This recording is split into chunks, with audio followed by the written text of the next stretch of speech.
అందరికీ హాయ్ అండి. Good morning. ఈరోజు గుంత పొంగనాల రెసిపీ అనేది షేర్ చేశానండి. వీటిని మనం ఇక్కడైతే కర్ణాటకలో పడ్డు అంటారు.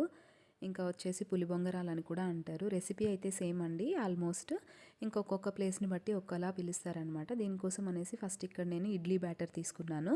మనం దోశ బ్యాటర్తో కూడా ప్రిపేర్ చేసుకోవచ్చు. ఆ వీడియో నేను ఆల్రెడీ షేర్ చేశాను. ఇది వచ్చేసి ఇడ్లీ బ్యాటర్ అండి.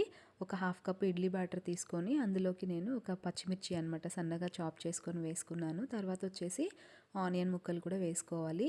తర్వాత వచ్చేసి కొత్తిమీర అండి, కొంచెం కొత్తిమీర కూడా వేసుకొని నెక్స్ట్ ఇంకా క్యారెట్ తురుము ఉంటుంది కదా, ఒక క్యారెట్ అనేది గ్రేట్ చేసి వేసుకున్నాను. హెల్దీ అండ్ టేస్టీ అండి. ఈ రెసిపీ పైన క్రిస్పీగా ఉంటాయి, లోపల సాఫ్ట్గా ఉంటాయి, చాలా బాగుంటుంది. ఆయిల్ కూడా తక్కువే పడుతుంది అనమాట. మన డీప్ ఫ్రైతో కంపేర్ చేస్తే చాలా తక్కువ ఆయిల్ పడుతుంది. ఇంకొక హాఫ్ స్పూన్ వచ్చేసి జీలకర్ర అనమాట. ఇవన్నీ యాడ్ చేసుకొని అవసరమైతే కొంచెం వాటర్ వేసుకోవాలి.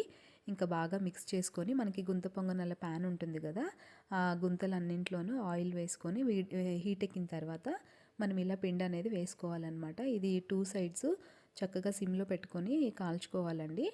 ఇంకా పైనుంచి ఇంకో సైడ్ కూడా ఆయిల్ వేసుకొని టర్న్ చేసుకోవాలన్నమాట. ఇలా గోల్డెన్ కలర్ వచ్చే వరకు కూడా మనం ఫ్రై చేసుకోవాలి వీటిని. ఏ చట్నీతో తిన్నా కూడా టేస్ట్ చాలా బాగుంటుందండి. వీడియో నచ్చితే like, share and subscribe. Thank you.